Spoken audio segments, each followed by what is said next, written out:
welcome back sa ating YouTube channel. So maraming salamat sa panonood ng video ng Vocals DIY. So sa araw na ito ay magpapalit ako ng oil seal. Itong kabila lang naman, pero itong isa ay okay pa. So napalitan ko na ito last Monday, pero nag-leak pa rin siya. Ang kwento kasi nito ay mga Webes siguro yon, ay nag-leak siya. So ginamit ko pa rin siya hanggang Friday. Pagdating ng Saturday, so ito yung aking pinagpalitan, yan. So pagdating ng Saturday, nawala sa isip ko, at gabi ko na lang naisip na bumili ng oil seal. At ako ay bumili lang sa tabi-tabi. At nainganyo naman ako dahil sa ito yung kanyang packaging. So sa unang tingin parang urig, di ba? So okay, pinalitan ko na. Ito yung aking pinagpalitan. Pero nang ginamit ko ng mga ilang araw, nag-leak na naman siya. So ang lesson dito ay huwag kayong bibili ng mga ganitong packaging. Antimano, replacement lang yan, so hindi siya original. Ang mangyayari niyan is sayang lang yung inyong pagod lang, nakakapagod lang. Kasi syempre nakakapagod naman magpalit nito.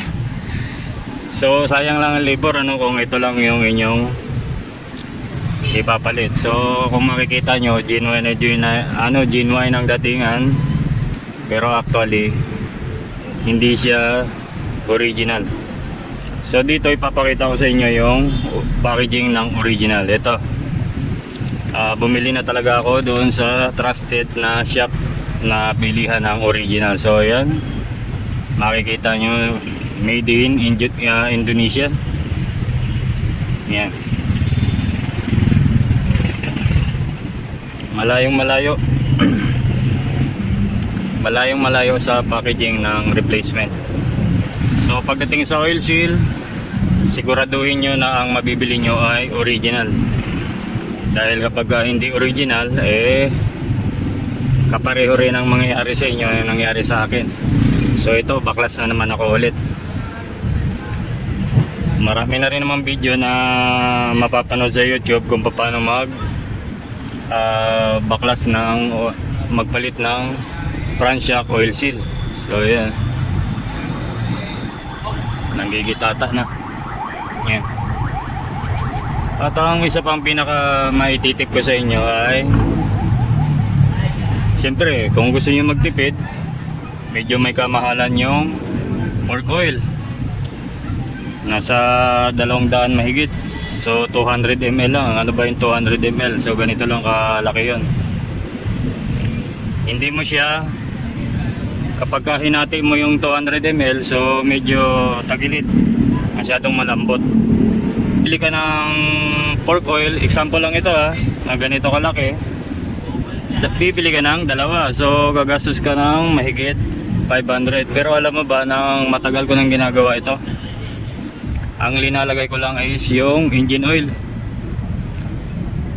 Yan, yung 40 means 4 stroke. May mga gumagamit na yung 20 ang substitute kasi medyo mura-mura yon. Pero ako, ang ginagamit ko ay engine oil. Wala namang problema yan.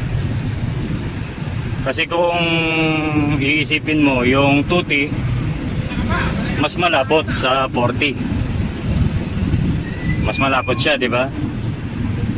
Pero kapag bumili ka talaga ng pork oil, mas malabnaw pa dito sa 40.